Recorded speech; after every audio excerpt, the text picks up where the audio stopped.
Bonjour à tous, ravi de vous retrouver dans Smart Job, le rendez-vous RH et emploi de Bismart, débat, analyse et expertise. Dans son job aujourd'hui, rebondir après l'échec avec la fondatrice de Good Fabric. Elle nous racontera son parcours original et nous expliquera son action et son combat. Smart et Réglo, Uber, vous connaissez tous cette marque, reconnaît le statut de travailleur salarié avec une décision en Angleterre, en tout cas qui peut changer beaucoup de choses pour les chauffeurs indépendants. On en parlera avec une avocate. La pause café, c'est un nouveau mot à découvrir avec Fanny Griesmer, le mot procrastiner ou procrastination. On fera le point avec elle dans quelques instants. Le cercle RH, on va parler du plan de relance. Oui, ce fameux plan de relance et des mesures gouvernementales, elles sont concrètes. On en a souvent parlé sur ce plateau pour donner un second souffle à notre économie et on donnera la parole à une députée membre de la commission des finances en charge du groupe d'études sur les assurances. On en parlera avec elle aussi parce que ça avait été un sujet au cœur de l'actualité. Et puis dans Fenêtre sur l'emploi, on donnera la parole aux ESAT, ces fameux établissements qui emploient des personnes handicapées à travers les amis de l'atelier, justement, et on parlera de la taxe d'apprentissage. On oublie souvent de flécher cette taxe vers notamment ces ESAT qui en ont grand besoin. Tout de suite, notre première rubrique, bien dans son job.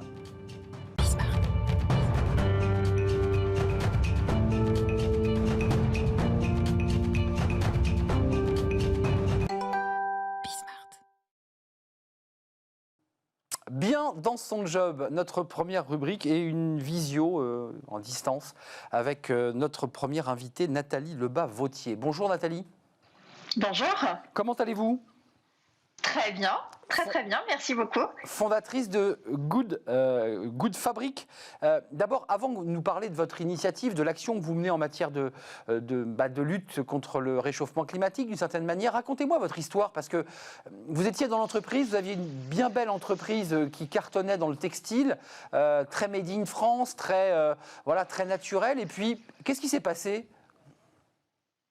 Alors oui, une aventure entrepreneuriale et pionnier, en tout cas des filières en coton biologique, alors que la conscience, on va dire, écologique de notre pays était encore vierge en 2003-2004. Donc le défi, l'audace, je crois, d'essayer de faire bouger les lignes dans une industrie qui est quand même la deuxième industrie la plus polluante au monde après le pétrole, avec une matière végétale naturelle la plus consommée au monde, mais qui demeure la plus polluante, celle qui consomme le plus de pesticides. Qu'est-ce qui s'est passé ? Oui, j'ai perdu mon entreprise parce que j'ai mis l'intérêt collectif avant l'intérêt de l'entrepreneuriat, c'est-à-dire que quand vous ouvrez 50 magasins en France, vous avez besoin de moyens, de fonds, et donc les fonds d'investissement ont parfois des intérêts qui ne sont pas tout à fait alignés avec les fondateurs d'une entreprise, et puis la crise de 2011 a évidemment freiné la réalisation de nos chiffres d'affaires. Donc voilà, et puis aussi des tensions de trésorerie qui sont liées évidemment à un engagement où vous payez avant de recevoir la marchandise 6 à 8 mois avant pour payer correctement l'ensemble des intervenants sur votre supply chain. Donc ça c'est intéressant, c'est votre expérience précédente qui vous a, nourri, fait grandir en quelque sorte, parce que vous êtes très résiliente, Nathalie. Vous êtes remontée sur le cheval, comme on dit, d'une manière un peu familière, et vous avez créé Good Fabric justement en ayant cette valeur ajoutée de celle que vous avez vécue dans l'expérience passée. Racontez-moi, Good Fabric, c'est quoi ? C'est la même chose pour accompagner les entreprises et être plus vertueuses ? Oui, absolument. Good Fabric, c'est un concentré de 18 ans d'expérience sur le terrain, parce que je crois qu'aujourd'hui, la résilience est un mot à la mode, la RSE est un mot à la mode. Vous pouvez véritablement agir quand vous connaissez vos parties prenantes, que vous êtes sur le terrain et que vous vous confrontez à leur réalité, qui n'est pas forcément notre réalité à nous, avec notre vision et nos exigences occidentales.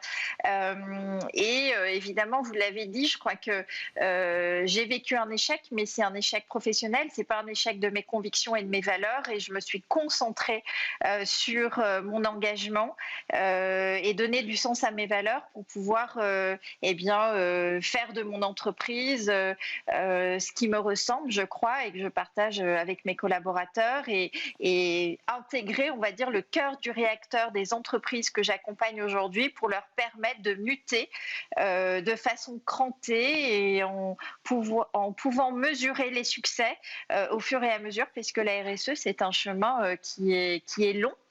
Nathalie, Mais je crois qu'il faut... Oui. Nathalie, très concrètement, on a compris votre démarche parce que c'est parce que vous aviez cette valeur ajoutée que vous accompagnez l'entreprise sur le bon chemin, un chemin plus vert. Concrètement, qu'est-ce que vous leur apportez et qu'est-ce qu'ils mettent en place pour améliorer tout cela ? Alors très concrètement, l'opérationnalisation de notre action, c'est ce qu'on aime faire.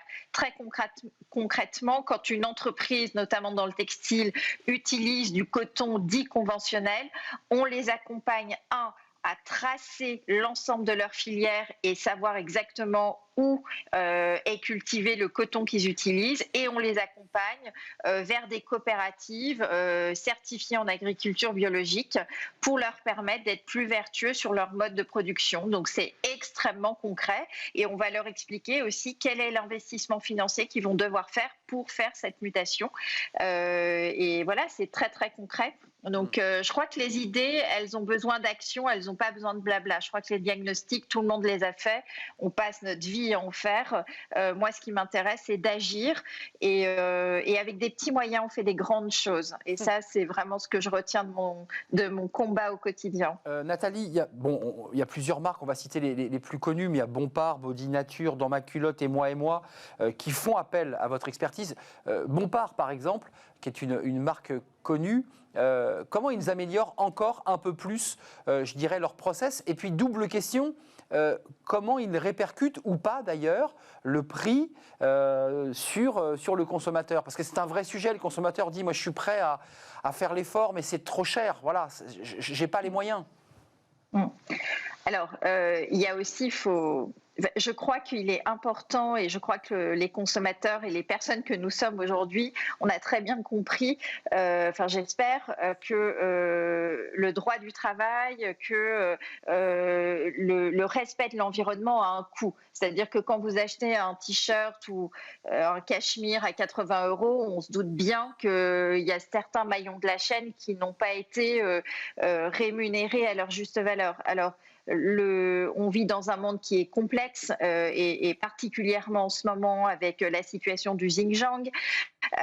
Mais pour répondre à votre question, Éric Bompard a fait appel à nous parce qu'il voulait avoir une meilleure visibilité sur leur filière de cachemire et s'assurer particulièrement que la bientraitance animale était vraiment respectée. Et donc pour ça, je suis allée en Mongolie intérieure sur leur filière, rencontrer les coopératives, rencontrer les éleveurs, rencontrer l'ensemble des parties prenantes pour essayer d'apporter un regard nouveau, mais surtout faire progresser leur filière. Le premier critère de la RSE, c'est quand même rester fidèle aux partenaires avec lesquels on travaille depuis plus de 15 ans ou de 20 ans, ce qui est le cas de cette marque. On a bien entendu votre discours qui est très engagé, c'est un discours non pas militant mais engagé, avec des convictions très fortes. La crise que l'on traverse depuis maintenant 1 an, dans laquelle nous sommes toujours, est-ce qu'on est un peu sur cette ligne de crête? Est-ce que vous leur dites surtout lâchez pas? Lâchez pas, c'est pas parce qu'on est en crise, c'est pas parce que les magasins de vêtements sont fermés, parce que ça, j'imagine que ça a un impact. Qu'est-ce que vous leur dites pour les faire tenir? Je leur dis évidemment de ne pas lâcher. Je crois, vous savez, que les entreprises dans la mode et dans le textile qui seront encore dans le jeu, on va dire, dans les 10 ou 20 prochaines années, c'est celles qui vont savoir réellement s'engager. Et qu'en fait... je pense que le principal actif d'une marque, c'est sa réputation. Ils y sont tous attachés. Donc, pour de bonnes ou de mauvaises raisons, l'ensemble des acteurs sont en train de s'engager. Et ça, c'est une très bonne chose pour faire bouger les lignes au niveau mondial. Et ce que je crois aussi, c'est que les dirigeants aujourd'hui, avec l'appui de leurs équipes, je crois qu'il n'y a plus de frontières entre les clients, les équipes et la gouvernance d'une entreprise, et que c'est vraiment une énergie globale, collective, qui vont mettre en œuvre cette mutation. Et moi, quand j'ai démarré en 2004, rien n'existait et j'avais pas d'argent, et on a réussi à démontrer que c'était possible. Donc pour les entreprises qui ont les moyens, ça va être difficile de me convaincre que c'est pas possible d'y aller, et il faut y aller par étapes. Et et il faut être très pédagogue. Et voilà, c'est possible. Et je suis très, très heureuse aujourd'hui parce que malgré cette crise sanitaire, je sens une énergie et une volonté de vouloir y aller de façon raisonnable, de façon organisée. Et moi, je suis raisonnablement confiante, en tout cas pour l'avenir de ma profession et de l'industrie en général. Un dernier mot avant de nous quitter, Nathalie. Soit on rebascule et on va en arrière, c'est-à-dire on revit et vous revivez ce que vous aviez vécu dans votre entreprise précédente, c'est-à-dire des fonds qui réclament des retours sur investissement rapides, ou alors vous dites le Covid est en train d'accélérer la transformation et le changement. J'imagine que comment vous le vivez à travers les entreprises que vous conseillez? Oui, de toute façon, moi j'ai ressenti depuis 3 années une accélération et le Covid n'a fait qu'accélérer les choses, globalement, on va dire dans le bon sens du terme. Donc voilà, et je pense qu'il faut redonner de la valeur à des résultats extra-financiers d'une entreprise. Eh oui. Et ça, je crois que c'est les enjeux, en tout cas de demain, sur les fonds d'investissement, parce que même les fonds d'investissement à impact, j'ai pu échanger avec des jeunes startups en devenir et ils demandent des rendements. Enfin, il y a un moment donné, je crois que le cynisme des financiers, il faut que ça s'arrête et que tout le monde soit orienté vers une valeur très forte pour l'humain, pour les entreprises, pour l'innovation et mettre du sens dans le progrès. Pour moi, ça me semble absolument fondamental. C'était votre coup de gueule, Nathalie. C'est bien de l'entendre aussi, voilà, d'envoyer des messages au fond, même lorsqu'il se présente comme vertueux, de peut-être lever un tout petit peu le pied pour que les salariés, les cadres et les dirigeants puissent développer leur business. Merci, Nathalie Lebas-Vautier, résiliente, et vous avez créé Good Fabric. On a bien entendu votre combat, votre message. Merci d'être venu avec nous et puis bon vent pour la suite de vos activités. Smart et Réglo, le droit, toujours le droit, chaque jour sur ce plateau dans Smart Job, un éclairage, un focus sur un élément de droit. Aujourd'hui, on va s'intéresser dans Smart et Réglo à ce qui se passe outre-Manche concernant le statut des travailleurs indépendants. Vous savez, ces chauffeurs Uber, et on en parle avec notre invité.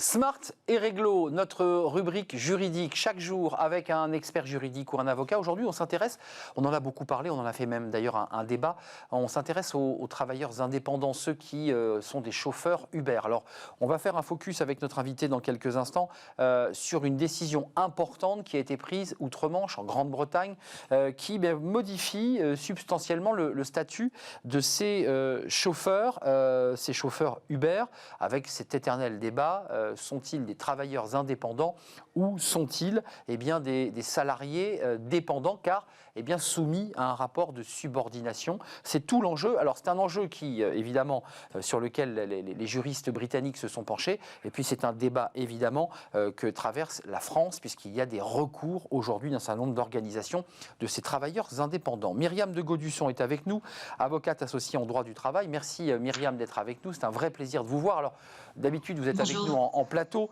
Là, vous êtes en visio. Vous appartenez au cabinet Franklin. Je l'évoquais en lancement avant de vous découvrir. C'est une décision importante, celle prise en Grande-Bretagne.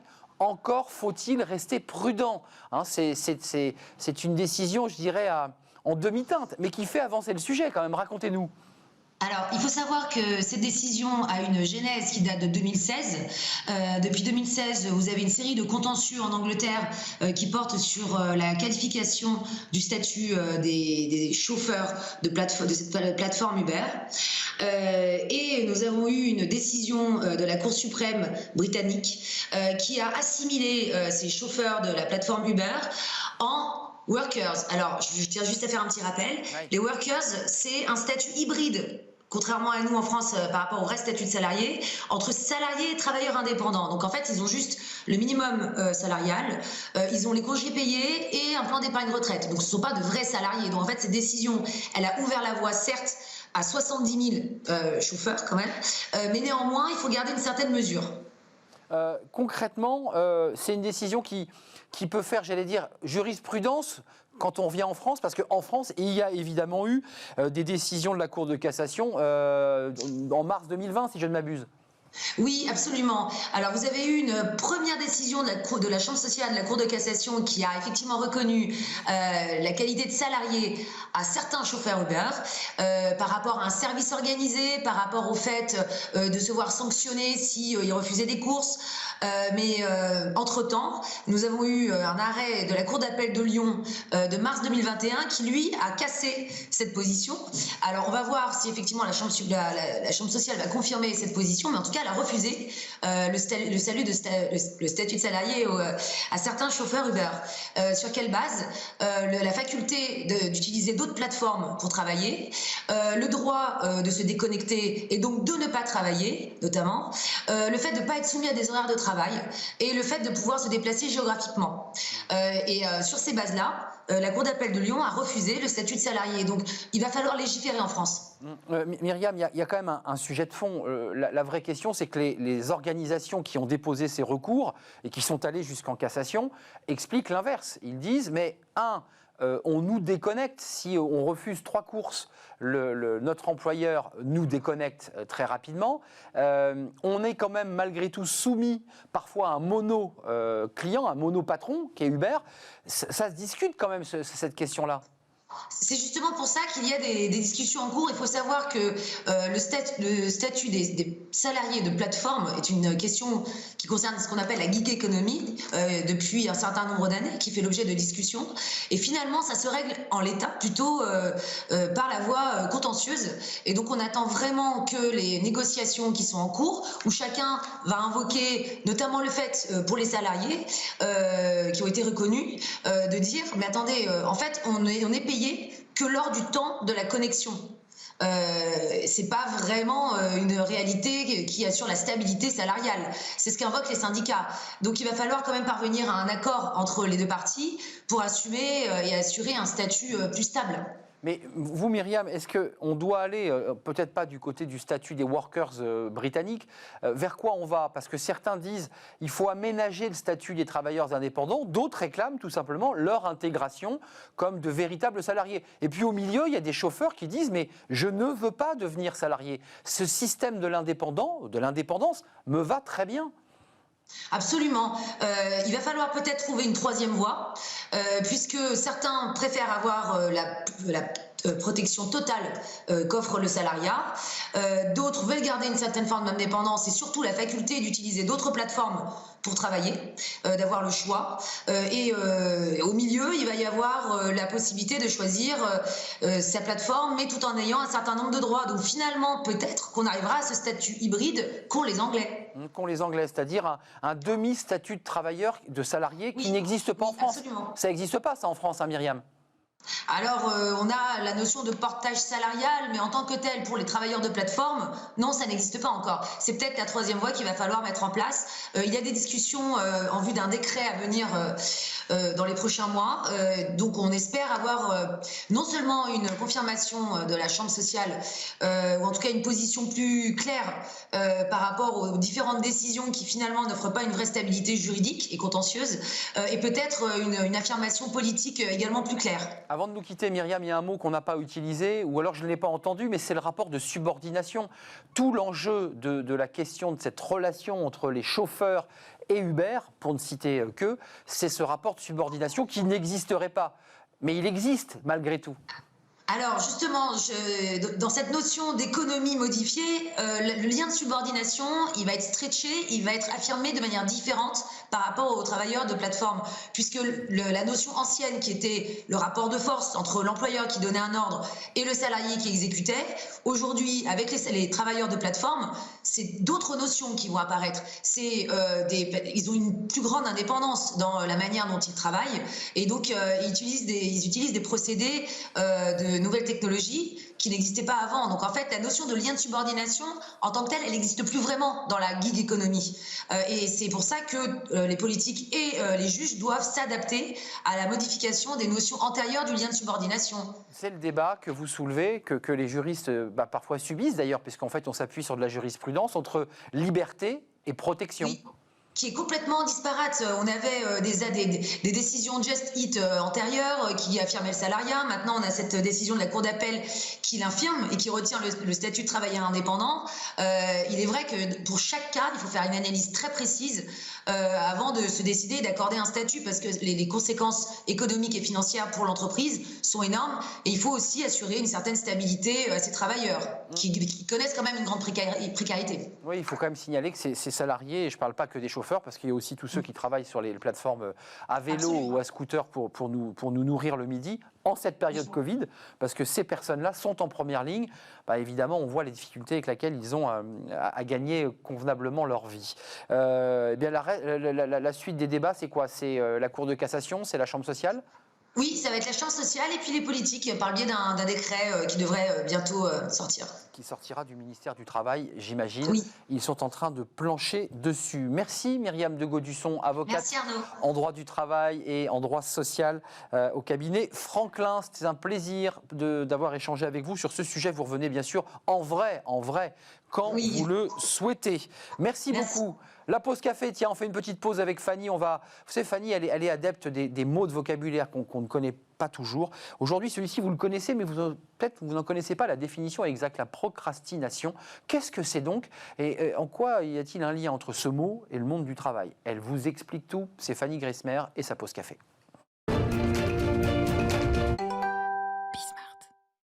Je vous ai venu, Fanny, arriver un peu lentement. Vous aviez envie de procrastiner pour venir me rejoindre. Je me suis dit que j'allais venir demain. J'essaie de coller avec le thème d'aujourd'hui. Procrastiner, c'est un mot qui est très joli, que je trouve très beau, pas facile à dire. Avec beaucoup de R. De R. Ça veut dire quoi d'abord? Et pourquoi vous avez choisi de nous en parler aujourd'hui pour le relier finalement à notre univers de travail? Alors pourquoi aujourd'hui? Déjà pour ne pas procrastiner, d'une part, et parce qu'aujourd'hui c'est la journée mondiale de la procrastination. Donc on a le droit. Il y a une journée mondiale pour tout, déjà d'une part. Elle a été créée il y a une dizaine d'années par un éditeur qui visiblement aime bien procrastiner. Procrastiner, c'est remettre au lendemain ce que l'on pourrait faire le jour même. Alors si vous êtes procrastinateur, j'ai 3 bonnes nouvelles pour vous. La première, déjà c'est que vous n'êtes pas le seul, loin de là, surtout en ce moment avec la généralisation du télétravail. La seconde, il y a parfois du bon dans le fait de procrastiner. Oui. La dernière, vous pouvez y remédier. J'ai quelques petites techniques. C'est un défaut, ça, c'est un mot très littéraire, mais c'est quoi? C'est un défaut? C'est vécu comme un défaut en tout cas. C'est lambiné, qu'est-ce qu'on pourrait mettre comme synonyme? Lambiné, fainéant? Non, justement, on va le voir tout à l'heure. Mais non, moi j'aime bien procrastiner. Bon, ça vous plaît? Voilà, moi ça me plaît. On reste dessus, on reste sur Et j'ai procrastiner. des chiffres encore une fois, chiffres à l'appui. Nous serions nombreux à exceller dans l'art de la procrastination. C'est vrai. Et oui, selon l'Institut Odoxa, 85% des Français admettent être concernés par ce défaut et atteint même 92% chez les 18-24 ans. C'est vrai. Un phénomène qui est donc largement répandu, de quoi se dédouaner de ces remords, si tant est que vous en ayez. Selon un autre sondage mené, lui, par Opinionway en 2018, nous serions ainsi près de 50% à procrastiner 1 heure au moins par jour au travail, et c'est là que ça nous concerne. Et 22%, plus de 2 heures sur une journée de travail de 8 heures, ça fait beaucoup quand même. Une fâcheuse tendance qui se serait d'ailleurs nettement accentuée à la faveur du développement des nouvelles technologies, du numérique. C'est ce numérique qui nous permet finalement d'avoir de nombreuses occupations pour remettre dissiper à demain ce qui nous attend, les tâches de travail. Numérique, donc envoyer des SMS, regarder des vidéos, aller un petit peu sur les réseaux sociaux aussi. Ça veut dire c'est au lendemain ou à 2 heures plus tard? Parce qu'au travail, on peut procrastiner. On dit, tiens, procrastiner, c'est dans la définition. J'ai à le faire ce matin, je le ferai cet après-midi. Aussi. Ça peut Après, marcher. c'est dans la définition procrastiner. Pro veut dire avant. Et crastinus, le latin, qui veut dire demain. Voilà, c'est important parce qu'il y a un petit côté maître Capello dans vos définitions. Alors, on a des excuses. Voilà, des excuses quand même. On a des occupations, mais aussi des excuses, forcément, et elles sont tout aussi nombreuses. 64% des sondés par Opinionway déclarent qu'ils repoussent une tâche afin de la faire dans de meilleures dispositions. On se dit que après, ce sera mieux, forcément. Des dispositions qui tardent parfois à venir. La procrastination a aussi ses raisons que la raison ignore. 46% procrastinent pour réduire leur stress. Oui, quand 42% disent procrastiner pour être heureux, assez étonnant. Pas mal. 42% également disent retarder une tâche afin d'être plus efficace. Tiens. Un rapport finalement assez paradoxal à la procrastination, parce que généralement, quand on procrastine, on se sent un petit peu coupable quand même, on a des remords, surtout quand on sait que ça peut nous causer du tort, et c'est généralement le cas sur le travail. Est-ce qu'il ne faut pas faire attention un peu aux préjugés hâtifs du procrastinateur? Si, Lui, parce que c'est un procrastinateur. Vous parliez de fainéantisme. Ouais. Alors c'est vrai Non, qu'on c'est a pas- tendance à assimiler le procrastinateur à... alors déjà, procrastiner, mauvais défaut, manque de volonté. Le procrastinateur, il va être quoi? Je m'en foutiste, fainéant, alors que pas du tout. En fait, derrière les excuses qui peuvent prêter à sourire, surtout quand on dit que ça nous rend heureux, en fait, il y a surtout plusieurs causes, et des causes d'ordre psychologique. On retrouve fréquemment la peur de l'échec, la faible estime de soi, le perfectionnisme, la peur de la frustration, l'ennui également.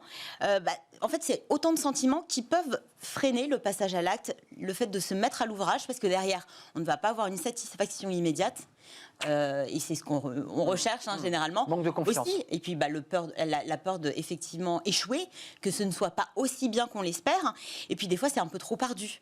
Donc on a du mal à se La mettre. montagne est trop pentue. Exactement, comme une petite fourmi au pied de la montagne. Il y a aussi une raison assez évidente, la fatigue, ce qui fait qu'on repousse. Voilà. Peut-être que vous serez plus en forme après. Ouais. Et plus surprenant, procrastiner serait une sorte d'acte de rébellion. Tiens. On essaierait d'aller contre la société, une société de l'urgence qui nous impose énormément d'impératifs. Et de l'ordre. Le monde du travail vous en impose également. On pense notamment aux horaires, au planning. Il y a des Et vertus. puis au rendu, bien sûr, de rapports quelconques. Je pose la question à tous ceux qui nous regardent. Quand on dit à son fils « range ta chambre », est-ce que c'est parce qu'il n'a pas confiance en lui qu'il ne la range pas? Peut-être qu'on peut soumettre cette question à ceux qui nous regardent, à nos internautes. Je pense qu'il y a quand même des raisons d'ordre psychologique. Et là de aussi. rébellion. Et aussi, contre l'autorité parentale. Et contre l'ordre. Des vertus cachées. Là, vous nous faites cette fois-ci l'éloge de la procrastination. Oui, enfin, j'essaye de vous rassurer aussi un Waouh. petit peu quand même. Ouais. C'est vrai que le yin et le yang. Voilà, quand vous errez sur Internet, au lieu de vous attaquer à ce rapport que vous devez pourtant rendre demain, peut-être que finalement, votre cerveau travaille en toile de fond, et que après ce temps d'errance, de petits plaisirs que vous accordez, peut-être que vous serez plus efficace, boosté par de l'adrénaline, le stress du dernier moment, voilà. Donc repousser ne vous rendrait que meilleur. En tout cas, c'est tout le mal qu'on peut vous souhaiter. Alors c'est vrai que ça fonctionne pour certains d'entre nous. Laissez passer du temps, pour mûrir une décision, mûrir un travail, rendre au final un travail plus nourri, plus riche. Après tout, la sagesse populaire dit bien que la nuit porte conseil, d'où le remettre au lendemain. Ouais. Peut-être que le travail n'en sera que meilleur. Elle reste positive quand elle est maîtrisée, la procrastination, Alors, quand on arrive oui. à gérer son agenda. Effectivement, quand on sent qu'on est bon que dans l'urgence, au dernier moment, beaucoup d'étudiants vous le diront d'ailleurs. Ça rappelle des souvenirs. Mais donc, quand c'est gérable, oui, et que effectivement vous êtes bon dans l'urgence. Ceci dit, si vous avez besoin de prendre votre temps, de repousser, c'est très bien, tant mieux pour vous. Le problème, c'est quand ça gêne quelqu'un d'autre. Surtout quand on Qui attend votre dossier. Un travail collaboratif, là ça peut gêner, parce que finalement, si vous perdez votre temps, vous en faites surtout perdre aux autres.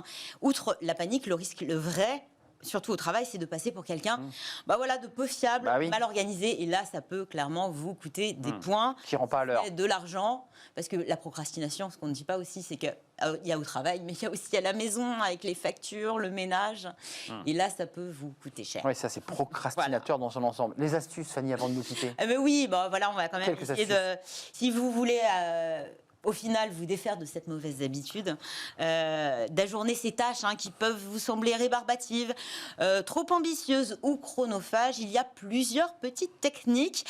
Déjà, commencez peut-être par faire une to-do list. À la to-do list. La to-do list. Alors, moi, j'adore la to-do list. What is it? Ça me motive. Vous faites une liste en fait de toutes les tâches que vous avez à accomplir, et sur les tâches qui vous semblent vraiment trop importantes ou celles que vous n'avez vraiment pas envie de faire, vous découpez ces tâches en plusieurs petites tâches. Ça vous semble plus simple, plus facile à aborder. Donc finalement, vous y mettrez plus facilement, vous irez step by step, ce qui vous semble beaucoup moins difficile. Ok, on fait des tranches. Évitez les sources de distraction, parce que c'est là aussi la procrastination. On en parlait, télétravail. En fait, vous êtes dans un environnement chez vous qui, avant, était plutôt associé à la détente. Donc, qu'est-ce que vous avez ? Vous avez la télé, vous avez votre portable, bon, là, comme partout.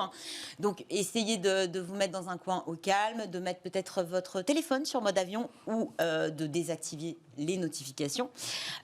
Respirer, on en parle encore une fois. Moi, je pense que c'est le remède pour tout. Bien sûr. Respirer, ça vous aide à mieux vous concentrer. C'est presque un rituel. Voilà, vous vous concentrez. Vous faites redescendre le stress, parce qu'on parlait d'anxiété. Bien sûr. Et avant, ça vous permet d'attaquer dans de meilleures dispositions. Prévoir des pauses aussi et des récompenses. Récompenses en fin de tâche. J'allais dire un chocolat. Un gâteau, un petit gâteau. Évitez quand même, parce qu'à la longue, surtout si vous en donnez un petit plaisir après chaque tâche, ça risque de faire beaucoup. Et voilà, seulement à la fin de la tâche, sinon ça ne fonctionne pas. Et puis sinon, j'ai envie de vous dire, tournez-vous vers la technologie. Il y a une société canadienne qui a mis au point des lunettes anti-procrastination. Oui, un concentré de technologie. Non, pas encore. Ça, ils ne sont pas pensés, mais visiblement, vous avez de bonnes idées. Ce sont des lunettes où il y a plusieurs capteurs qui mesurent les battements de votre cœur, les yeux également, plein d'indicateurs. Et en fait, elles vous préviennent quand vous commencez à vous détourner l'attention, à détourner votre attention de votre travail. Comme en voiture, en quelque sorte. Par exemple, voilà, si vous regardez Netflix en participant à une visio, hop, les lunettes, qu'est-ce qu'elles font ? Il y a une petite LED qui s'allume au coin de vos lunettes. Et votre vous avez également un signal sonore pour vous remettre dans le droit chemin tout de suite. Et votre manager voit évidemment avec ce LED que vous n'êtes pas avec lui. Elles ne sont pas très discrètes, ces lunettes. Oui, j'ai vu, c'est une grosse lunette. Donc c'est vraiment pour les procrastinateurs de très haut niveau. Là, oui. Quand on arrive à ce niveau-là, voilà, il y a quand même quelques niveaux de procrastinateurs. Merci Fanny de nous avoir éclairé. Procrastiner, mais pas trop. On pourrait peut-être résumer tout cela en... Mais en toute chose, la mesure est bonne. La mesure est bonne. Voilà un petit peu de pondération dans cette pause café. C'est toujours utile. On repart au travail. En tout cas, on repart dans notre débat, le cercle RH. Après cette courte pause, on va s'intéresser au plan de relance. Oui, mais lequel ? On est encore et toujours dans cette crise. Il y a un plan de relance. Le PGE, bien entendu, en est l'une des incarnations de ce plan de relance. On va en parler avec une députée. Elle est membre de la commission des finances à l'Assemblée nationale. Elle est en charge du groupe d'études sur les assurances. C'est un sujet qui avait suscité beaucoup de polémiques. Les assureurs. On va en parler avec elle et on parlera de ce plan de relance, évidemment. C'est tout de suite après cette courte pause.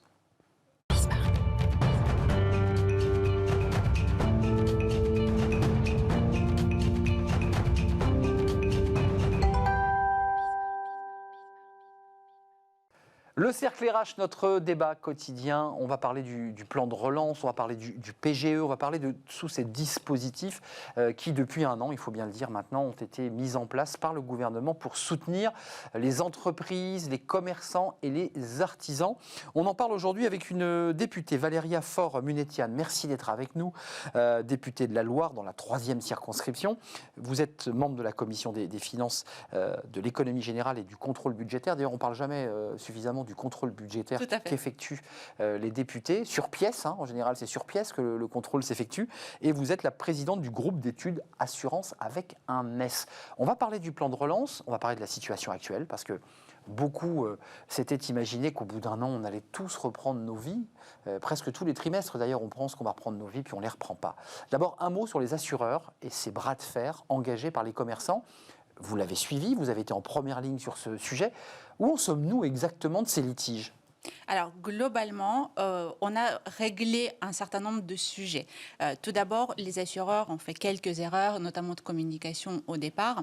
Toutefois, il y avait une légitimité aussi à se positionner tel qu'ils l'ont fait. C'est-à-dire que les risques systémiques ne sont pas assurables et effectivement, la plupart des contrats excluaient les crises type Covid de la prise en charge des pertes d'exploitation sans dommage.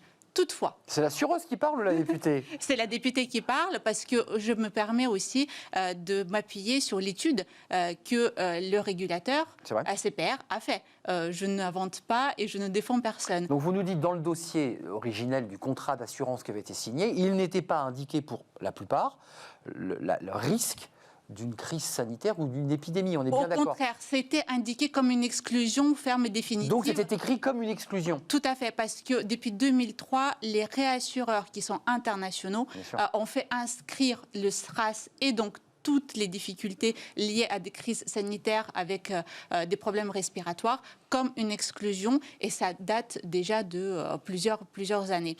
Donc, la plupart de ces contrats mentionnaient cette exclusion clairement. Et puis, il y a les contrats litigieux. Les contrats litigieux, on est tous très clairs, le ministre, comme les parlementaires, comme le régulateur, c'est que ces contrats-là doivent être tranchés par le juge parce qu'il y a une telle ambiguïté sur l'interprétation que personne d'autre ne pourra le faire que le juge en son âme et conscience. Donc c'est la justice. Elle a tranché, il a tranché, le juge, sur ces dossiers, où il est toujours en attente et en observation des dossiers. On a des décisions judiciaires qui sont tombées ? On a des décisions judiciaires qui sont tombées par les tribunaux de commerce. Et donc il y a pas mal de recours en cours. Et c'est plutôt ces recours-là qui vont définitivement acter une décision plutôt qu'une autre. Alors, ça c'est intéressant pour les assureurs parce que c'est la justice. Là, on va revenir sur ce fameux plan de relance. Ça veut tout dire et rien dire, le plan de relance, parce que c'est vrai qu'il y a eu ce fameux plan de relance qui venait de la BCE, de l'Union européenne, qui a dit, voilà, on va allouer des milliards. Les Français n'y comprennent plus rien. Essayez de nous éclairer un peu sur, d'abord, c'est quoi ce plan de relance ? Si on prend les choses par étapes, donc on a maintenu un certain nombre d'entreprises, on a maintenu les salaires en place pour pouvoir sauvegarder, préserver l'économie le temps de crise. L'emploi en premier chef et surtout protéger les employés. Je trouve que la différence est importante. Ce n'est pas l'emploi qu'on protège, c'est bien les salariés. Donc les femmes et les hommes. Les femmes et les hommes qui ont de l'expérience, qui ont des compétences. C'est ces compétences-là qu'on a souhaité préserver. Et donc, à partir de là, certaines entreprises ont pu ouvrir et reprendre une activité quasi normale, puisque le premier confinement extrêmement sévère a été levé assez rapidement, au mois de mai. Et donc, il faut leur permettre aussi de repartir du bon pied. Donc, on a mis en place un certain nombre de leviers pour ce faire. Et puis, il faut aussi accompagner la transformation, parce qu'on s'est rendu compte des carences, finalement, du monde économique qu'on avait en place, notamment difficultés sur les fonds propres et un certain problème avec l'export, par exemple. Et puis, on veut verdir en même temps notre économie, tant qu'on y est. Tout en même temps ? C'est possible ? On incite, oui. C'est possible, on incite, on a bien dialoguer avec les partenaires sociaux de tous bords pour pouvoir aussi ne pas être trop rigide sur les retours. Vous savez, les contreparties, les fameuses contreparties, un certain nombre de nos collègues d'opposition les réclamaient fortement. Donnant, vous maintenez l'emploi en échange d'aide, c'était ça l'idée. Tout à fait. Alors, ce donnant, il faut faire très attention parce qu'il ne faut pas qu'on bloque non plus, qu'on grippe la machine en sortant de crise. Donc, il y a un certain nombre de contreparties qui ont été négociées, mais sans qu'elles soient exactement rigides et empêchent la relance telle qu'on l'entend. Il y a un débat, parce que c'est le débat qui était entre les mains de la ministre du Travail, qui est d'ailleurs sortie de l'hôpital, si je ne m'abuse, hier, puisqu'elle a été touchée par le Covid, qui frappe énormément. On est déjà, et vous êtes, vous, à la Commission des Finances, avec d'autres collègues à vous, en train de vous projeter sur l'après, alors qu'on est encore dedans. C'est très schizophrénique comme situation. Comment on fait là ? Comment vous faites ? Aucune visibilité pour l'instant. On ne peut pas exactement dire ça parce qu'on s'appuie quand même sur un certain nombre d'études. Il y a des économistes, on a des retours aussi de ce qui se passe autour de nous. Il faut s'inspirer des expériences de nos voisins, plus ou moins lointains, et donc qui sortent de la crise. Ce n'est pas schizophrénique dans le sens où toute l'économie n'est plus sous la chape de plomb comme elle l'a été au mois de mars dernier. Donc c'est mieux. Donc, du coup, on a des entreprises qui ne sont pas au même niveau de difficulté et qui ne sont pas dans le même niveau de reprise. Donc, du coup, on accompagne les uns dans le confinement, les restaurateurs, le tourisme. Clairement, ce sont des l'événementiel. Ce sont des pôles économiques, loisirs indoor. Ce sont des pôles économiques qu'on a besoin de maintenir en attendant parce qu'ils ne peuvent pas du tout fonctionner. Et donc, leurs salariés et leurs compétences. Ceux-là sont à l'arrêt à 100%. Ceux-là sont à l'arrêt à 100%. Puis, il y a la réindustrialisation qu'on pousse fortement. Et il y a l'industrie qu'on avait déjà de base sur le territoire qu'il faut booster. Donc, eux, par contre, contre, ils ont besoin d'être accompagnés pour reprendre l'activité et la faire grandir. La Loire, territoire industriel, faut-il le rappeler, qui est une région où il y avait du charbon, d'ailleurs il y a fort longtemps, mais c'est une autre histoire. À quel moment, c'est un vrai sujet, on retire ce que certains appellent, nous journalistes, la perfusion. Il avait été évoqué de doucement retirer les aides en mars, on a bien vu que ce n'était pas possible. On s'aperçoit maintenant qu'avec ce variant anglais qui est en train de décimer 65 000 cas hier recensés, à quel moment il vous semble, vous, et c'est un débat que vous avez en commission des finances, quel est le retrait, quelle est sa modalité? Est-ce qu'on retire immédiatement la perfusion ou est-ce qu'on échelonne le retrait des aides? Puisqu'il y a ensuite les cotisations sociales qui vont être évidemment appelées par l'URSSAF notamment. Comment on fait là? Quoi qu'il en coûte, a dit le président de la République. Quoi qu'il en coûte. Quoi qu'il en coûte. On a les chiffres, hein, c'est vrai que ça coûte. Et on ira jusqu'au bout parce que du coup, c'est l'avenir de nos enfants qu'on préserve. Donc à partir de là, évidemment que ce sera progressif. On ne peut pas se permettre de retirer le tapis sous les pieds d'un monde économique qui est déjà en difficulté. On a besoin de les voir forts, de les voir transformer, moderniser et repartir. On parle de l'industrie, on parle de la restauration. Il ne faut pas oublier que les nouvelles technologies, par contre, les entreprises ont continué à être créées et les emplois ont continué à être créés. Donc, il y a des secteurs d'activité qui sont porteurs. Il y a des secteurs d'activité qui ont besoin d'être accompagnés. Il y a des secteurs d'activité qui ont besoin d'être préservés. Donc, progressif. C'est pas tranché, ce moment où l'État va dire quoi qu'il en coûte, fait qu'à un moment donné, de toute façon, il va falloir doucement quand même remettre l'entreprise dans sa réalité. À partir du moment où on n'aura plus la menace sanitaire. On ne peut pas se permettre aujourd'hui, dans l'incertitude sanitaire, pouvoir retirer la perfusion du monde économique. Et puis, il ne faut pas négliger aussi que le ratio de fermeture sur l'année dernière, sur 2020, n'est pas du tout réaliste. On n'a jamais eu aussi peu de dossiers déposés de fermeture. Tout à fait. Donc là, pour l'instant, on ne peut pas se rendre compte. On ne peut pas juger, on ne peut pas se rendre compte. Et surtout, cette transformation par la relance des modèles économiques vers plus digital, plus durable. On verra qui est capable de se transformer ou pas. Ils se transforment. Sur ce plateau, on a tous les jours des entreprises qui sont dans la transformation, dans le mouvement. Elles ont envie, évidemment. Un éclairage sur le fameux PGE, le prêt garanti par l'État. Notre chiffre, c'est un chiffre Banque de France, c'est 134 milliards d'euros qui ont été consentis à ces entreprises, petites, moyennes ou grandes d'ailleurs, et déjà un débat qui vous est soumis à la Commission des finances, qui est soumis bien sûr au gouvernement. Nous ne pourrons pas payer, nous ne pourrons pas rembourser, ce qui revient à peu près à revenir au débat du retrait de la perfusion. Certains disent qu'il faut repousser ces échéances parce que si vous démarrez les échéances à septembre, certains disent nous ne pourrons pas les rembourser. Quelle est la position de la Commission des finances et quel débat vous avez avec le gouvernement sur cette question? Parce que le gouvernement est saisi de ce problème. On essaie de préserver la logique qui était la nôtre depuis le départ, c'est-à-dire ne pas de brutalité et l'accompagnement tant que possible. Donc sur ces PGE, on commence déjà à avoir quelques pistes. Il y a eu des sondages qui ont été faits sur les entreprises et leurs ressentis. Si je ne m'abuse, 90% d'entre elles ne sont pas prêtes à entamer effectivement le remboursement. Donc du coup, elles ont deux possibilités. Soit le passer en amortissement, ce qui est pas un remboursement immédiat, soit pouvoir faire le report d'échéance. Donc, qui serait reporté à quand À 5 ans, si je... C'est ça, c'est bien 5 ans. Tout à fait. Donc, du coup, on donne les moyens aux entreprises de choisir leur destin vis-à-vis de ce PGE. Et ce qu'il ne faut pas négliger aussi, c'est que la plupart des PGE sont encore sur les comptes courants d'entreprise. Elles n'ont jamais été utilisées. C'est tout à fait exact. Et ils ont pris l'argent... Une garantie. Voilà, au cas où. Et donc, du coup, soit ça permettra de repartir dans la recherche, le développement de l'entreprise, soit cet argent-là pourra être aisément remboursé. Mais ils ne sont pas de le faire pour le moment et ils ont raison parce que du coup, ils regardent le risque aussi à moyen et long terme. Vous avez raison, il y a un petit tapis de sécurité qui a été fait par des entreprises, pas par toutes, et elles ont capitalisé ce PGE sans y toucher. Ça les rassure. Au cas où, il y a une forme psychologique aussi de savoir qu'on a de la trésorerie en cas de coup dur. Un mot, voire même plusieurs, parce qu'il y a un vrai débat, et là qui aussi impacte la Commission des finances pour terminer, et le gouvernement, avec Bruno Le Maire, qui vient assez régulièrement devant la Commission des finances vous éclairer, et avec lequel vous échangez bien sûr, c'est la question du livret A et de l'épargne. Les Français n'ont jamais autant épargné. Alors on a un chiffre qui est d'ailleurs qui assez fluctuant. qui est un épargne colossal sur plus près de 200 milliards d'euros ont été mis en caisse. On a doublé, comparé, alors 165 milliards d'euros, parce qu'il y a aussi le chiffre de 200 millions qui est un surplus accumulé sur notamment les livrets A, notamment, mais pas que ça. La vraie question qui vous est posée, c'est comment on flèche cet argent qui dort, donc c'est le tapis de sécurité des Français, pour le réinjecter dans l'économie. Alors j'ai vu que vous aviez pris un décret, pas vous mais le gouvernement, mais pour permettre les donations plus facilement, plus rapidement aux enfants, aux petits-enfants. Ça, c'est un premier élément pour faire sortir l'épargne.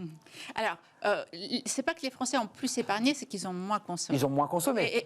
Et oui. Ça fait une différence psychologiquement, je pense, pour nos concitoyens. Et donc, effectivement, il y a aussi beaucoup de ménages qui n'avaient pas l'habitude d'épargner. Donc, d'où le fait qu'ils gardent les liquidités. Et puis, il y a la sécurité permanente qui les oblige à les garder soit sur les comptes courants, soit sur les livrets très liquides. Donc, il n'y a pas de placement à moyen ou à long terme. C'est ça qui est problématique. C'est pas qu'ils ne consomment pas in fine, parce que on n'a plus de loisirs, hein, c'est compliqué de consommer en ce moment, mais que cet argent ne soit pas injecté dans l'économie réelle, qu'il soit gardé en liquidité. Donc, tout d'abord, il faut rétablir la confiance.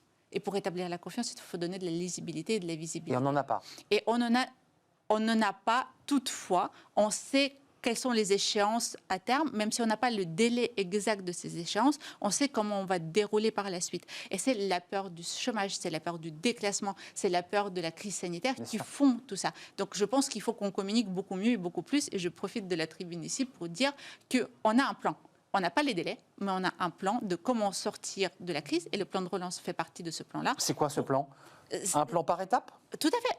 Il n'y aura pas de retraite tapis et il ne faut pas qu'il y ait... C'est ça votre message aujourd'hui. Oui. N'ayez pas peur, on ne vous retire pas le tapis au mois de septembre. On n'abandonnera personne sur le bord de la route, quoi qu'il en coûte. Ce n'était pas un message en l'air. Donc, il ne faut pas avoir la crainte de l'avenir, parce qu'on prendra les mesures au fur et à mesure nécessaires, et il ne faut pas craindre le chômage de masse. Donc, ensuite, il faut placer dans l'économie réelle, parce que nos entreprises, pour que notre plan fonctionne, ont besoin des ménages qui ont épargné. L'offre et la demande. Ça va de pair. D'où la création des obligations pour pouvoir renforcer les fonds propres, quasi-fonds propres des entreprises. Donc c'est là-dessus qu'on les attend, les ménages. Et donc si on les rassure d'une part, si on utilise un certain nombre de leviers, c'est-à-dire le passage de patrimoine entre vivants pour que les générations les plus jeunes... C'était fait, ce décret à quelques jours là. Voilà. Et puis et qu'ils investissent sur du moyen terme.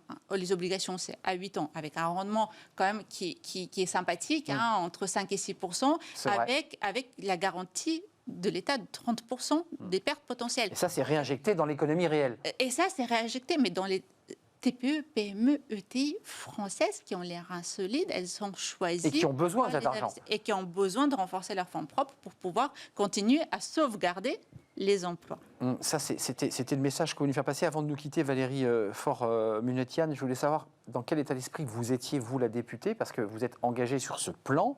Vous nous dites il est prêt, mais évidemment, il est fluctuant, puisqu'il dépend du moment de sortie. Il y a quand même beaucoup d'inquiétudes, vous devez le ressentir dans vos circonscriptions. Il y a énormément d'inquiétudes et il faut continuer à rassurer. En plus, on rentre dans une période, vous savez, ce tunnel électoral entre les départementales, régionales, la présidentielle, on voit bien, les annonces se font tous les jours, et la législative. Donc, c'est le moment de crispation, déjà en temps normal, hors crise, pour les Français. Moi, j'étais en poste pour les 2 dernières élections présidentielles, en banque ou en assurance. Je l'ai vu 18 mois avant.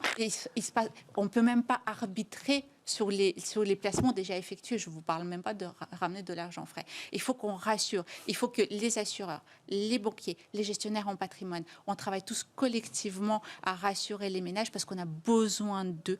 Et on a besoin d'eux pour consommer demain, quand ils pourront le faire aisément. Et on a besoin d'eux pour préserver l'économie réelle, l'économie qui va créer de l'emploi. Et surtout, si vous regardez bien, c'est 1,5 ou 2 fois le plan de relance, disons, sur les livres. C'est colossal, c'est 2 fois, un peu plus de 2 fois le plan de relance. Donc on a besoin d'eux. Vous avez besoin de cette épargne à condition que vous les accompagniez aussi. On a besoin des personnes. Des femmes et des hommes, on a bien compris, mais là en l'occurrence il s'agit d'argent frais, de l'épargne des Français pour l'injecter dans notre économie, des petites entreprises. C'est un plaisir de vous accueillir. Merci d'être venue Valéria Faure-Munessian. Je précise que vous êtes aussi ukrainienne, enfin, vous venez d'Ukraine, d'où cette petite pointe d'accent, si ceux qui nous regardaient se posaient la question. Merci d'être venue avec nous sur ce plateau dans Smart Job. Vous revenez quand vous le souhaitez, évidemment. On termine notre programme par la taxe d'apprentissage. Ça, c'est un sujet qui concerne la Commission des finances à l'Assemblée. On ne pense pas souvent aux ESAT, vous savez, ces établissements qui font travailler des personnes handicapées. Elles ont besoin de votre taxe d'apprentissage et on va en parler tout de suite avec l'une de ces associations. C'est tout de suite. Avec le groupe Belvedia, préservons les ressources de demain.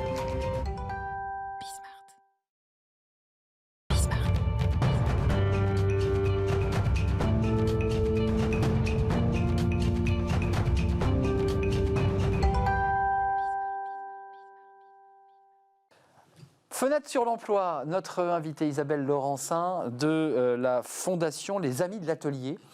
Merci d'être avec nous. Alors, pour ceux qui ne vous connaîtriez pas, la marque en tout cas, ce qui est intéressant, j'évoquais les ESAT. Est-ce que vous appartenez à ce sigle un peu barbare d'ESAT? Oui. On est bien d'accord. Alors, je vous explique peut-être. La Fondation des Amis de l'Atelier, elle accompagne 3000 personnes en situation de handicap psychique, mental et avec autisme dans 90 établissements et services, sur tous les pans de la vie, habitat, vie sociale, enfance, et entre autres l'insertion professionnelle.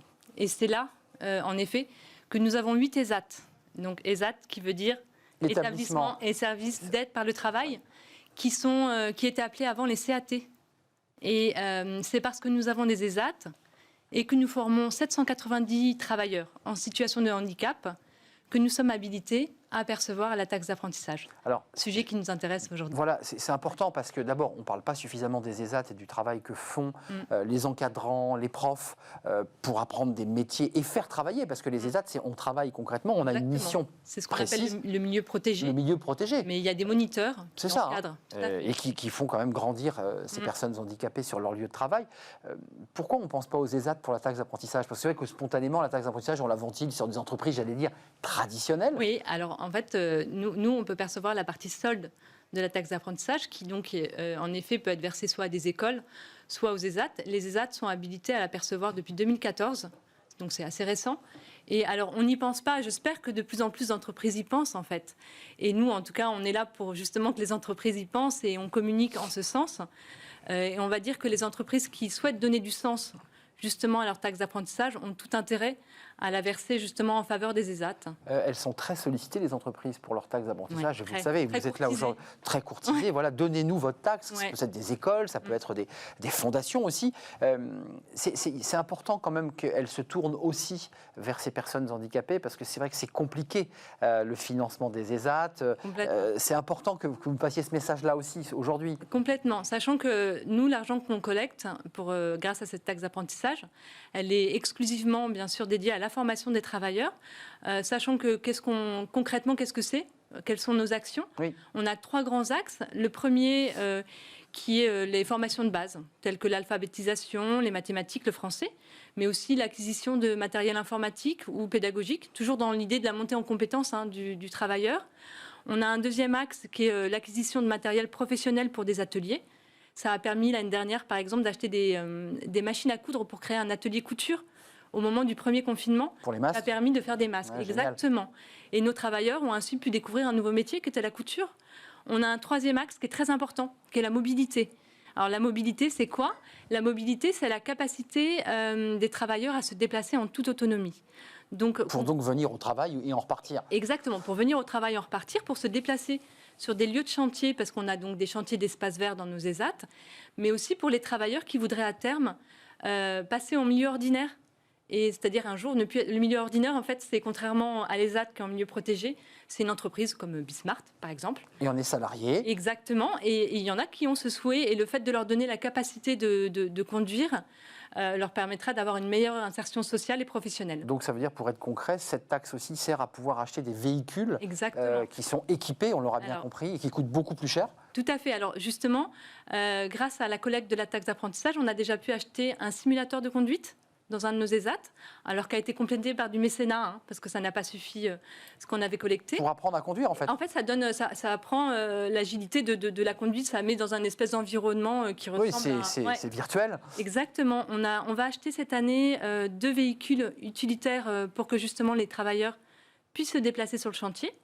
Et aussi l'objectif, les années qui viennent pour tous nos ESAT, c'est d'aider les travailleurs à passer le permis en leur finançant ce permis de conduire. C'est génial. Ouais.